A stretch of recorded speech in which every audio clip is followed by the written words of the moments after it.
Thank you, Mr. Chairman. Good afternoon. First, let me thank you for your service to the country and to the Commonwealth. Certainly appreciate it. Listening to your remarks, I think it's fair to say you have a high regard for Kathleen Kane. I am objectively loyal to her because I think that she has done a tremendous job for this office and for this Commonwealth in 3 short years, notwithstanding the outside pressures on her abilities. You've been Chief of Staff since April 2015. Correct. Who hired you for that position? I was moved into that position by General Kane. She hired you? She hired me when I came on to the Attorney General's office in 2013. So what are your duties as pertain to directly working with Kathleen Kane? I work directly for her and directly with her on the range of issues that I mentioned in my testimony. So you have a close relationship? I do. You know, those of us that have chiefs of staff recognize that the chief of staff is probably the closest person in the staff to the elected official, and that's typically how it works in the Senate, and you're saying that is the way it works in the AG's office. It does. I hope it does. Okay. So what office do you work out of? I work out of Harrisburg, but I spend considerable time trying to get out on behalf of the agency and her leadership to get out to other offices. I think we have roughly 20 statewide as often as possible. In the last 10 days, how often has the Kathleen Kane been at work? I can't tell you that. I don't manage her schedule that closely. And I myself haven't been in. I have been working out of our Norristown office over the holidays for the most part because I live down in that area of the state. But the chief of staff is the closest to the elected official. Yes. That's what you told me. Maybe not geographically. I'm as close to her as anybody can be virtually. But what? I don't. Has she come to work in the last? I'm just saying 10 days. Yes, she has. And where has she gone to work at? She has an office in Scranton that she goes to work. She has her schedule, which I'm not necessarily privy to, has her all over the state on occasion, and she has been down in Harrisburg again. She's working on a lot of budget issues. Very, very closely. What budget issues is she working on? The fact that we didn't have a budget until recently, she's been working on the budget issues and the implications of being 6 months tardy with respect to obligating funds for the office. That's number one. Number two is, as we leave this last budget hearing 6 months tardy, we're going into the next budget hearing, into the next budget season, and like she has in the last 3 years, she's been very diligent at, as we all have, working on her behalf at coming up with strategic priorities to make sure that we get funded to a degree and to the extent that we need to for the next fiscal year.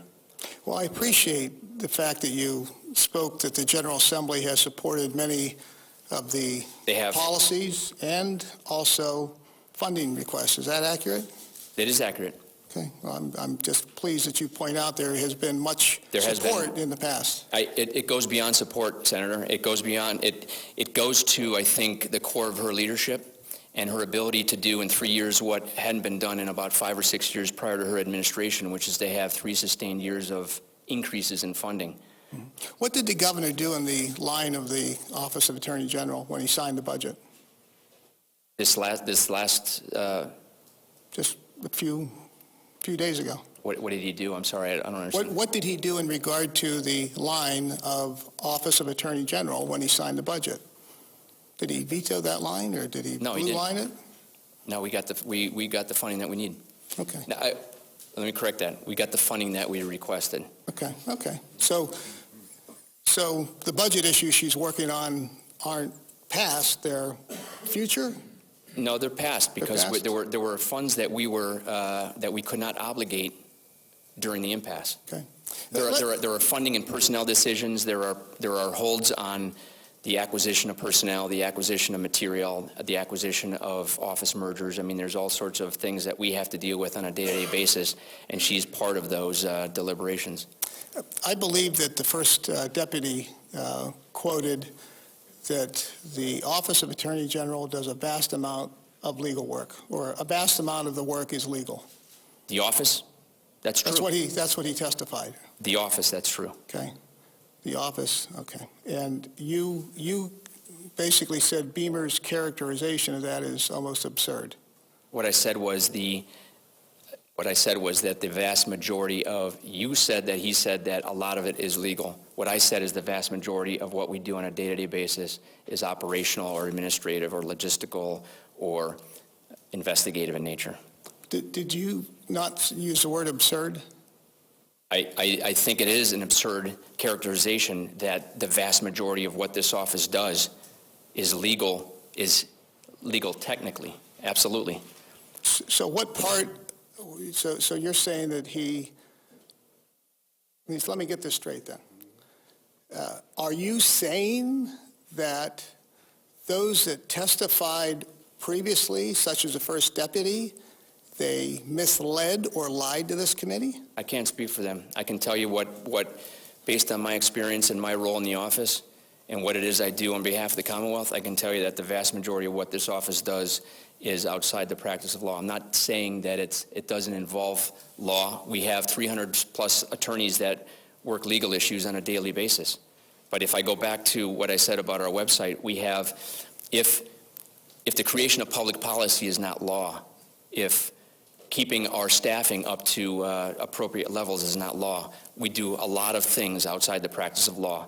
And what my comments were meant to imply were that the characterization was absurd because what we do is far greater than what was presented on November 18th. Well, if his characterization is absurd, then his testimony was absurd. I'm just telling you how I saw it. All right. And just one more, just a comment. You can visit any elected official's website, and trust me, it'll appear that they can part the Red Sea and walk across water. So websites are a useful tool, but not necessarily the litmus test to anybody's ability or lack of ability to function. Thank you, Mr. That may Chairman. be true, Senator, but our website is the window through which the general public views our office and what our responsibilities and roles are and our authorities. So we have to. My website isn't? I can't speak for your website. I'm just saying that our website is designed to be the looking glass, so to speak, for the Commonwealth citizens to see what it is we do and how we do it. But you're implying in that website she's still a licensed attorney. That's what you imply in that website. That's a matter of, I guess that's a matter of argument. And that's why we're here. Thank you. The Constitution's pretty clear. Speaking to the Attorney General, he shall be the chief law officer of the Commonwealth and shall exercise such powers and perform such duties as may be imposed by law. So what is it? Does she have to be an attorney? Doesn't she have to be an attorney? How can she stand up and take credit for all these great prosecutions, fighting drug cartels, saving old people, defending the Constitution, but yet she's not involved in all the day-to-day operations? No, she is. She's absolutely. You can't even tell me when she's been to work last. I had 4 deputies in here at the last hearing, and the 4 of them couldn't tell me when she's been to work last. So what is it? You told me you're her chief of staff, the closest person on the staff, and I can guarantee you that the chief of staffs that are sitting in this room, if I ask them where their elected official boss has been in the last 10 days, they could sit here and give me an answer. Why can't you? What is it? I'm not sure what the question is. What are you asking me? My testimony stands. I don't control her schedule, and So you're telling me under oath that you do not know her schedule? I do not. No, I don't know her. I don't know her schedule. What are you telling me under oath? Because I want to make sure I get this clear. You do not know her schedule where she has been in the last 10 days. I don't. You do not. I do not. I have met Has with she been into work in the last 10 days in an office? She has, and I've met with her. So how do you know that? Well, I have met with, look, knowing her schedule and meeting with her on a periodic basis are two different things. I'm not privy to her calendar. I don't know what her schedule is outside of the meetings that I have with her or the meetings that she has down in Harrisburg or So the when was the teleconference last that time we you have had a up in meeting with Scranton. her in the office? In the office, I believe it was middle or end of last week. So Was that 10 days ago? of last week? Was that within the last 10 days? Of course. Well, why couldn't you tell me that? You asked me if I knew what her schedule is. I'm not privy to her day-to-day schedule. In the last 10 days. You see, my problem is you can't have it both ways. You can't be this effective, worldly, well-respected attorney general with all these great appointments and positions, defending the Constitution, defending everybody in this Commonwealth, but you don't come to work. Nobody knows what you're doing. She does come to work. She's not privy to details. She can't make the decisions. And if she is making the decisions, it's in violation of the law with her suspended law license. So let me ask you this question. You have said several times in front of this committee, quote, you don't want to be accused of practicing law in Pennsylvania without a law license. Why is that? Why would I not want to be accused of? You said, I'm not an attorney with a law license in Pennsylvania. You don't want to be accused of practicing law in Pennsylvania without a law license. That's what you said. That's what I meant. Okay, well, why don't you want to be accused of that? What difference does it make? What difference could it make? I'm asking you. I don't think anybody wants to be accused of anything they don't do.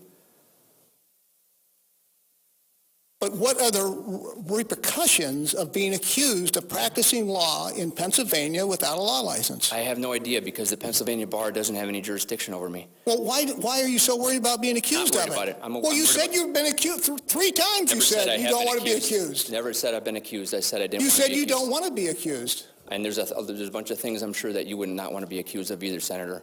Well, I And wake it's up in the morning worrying about being accused of a lot of things other than having a law license. Thank you, Chairman.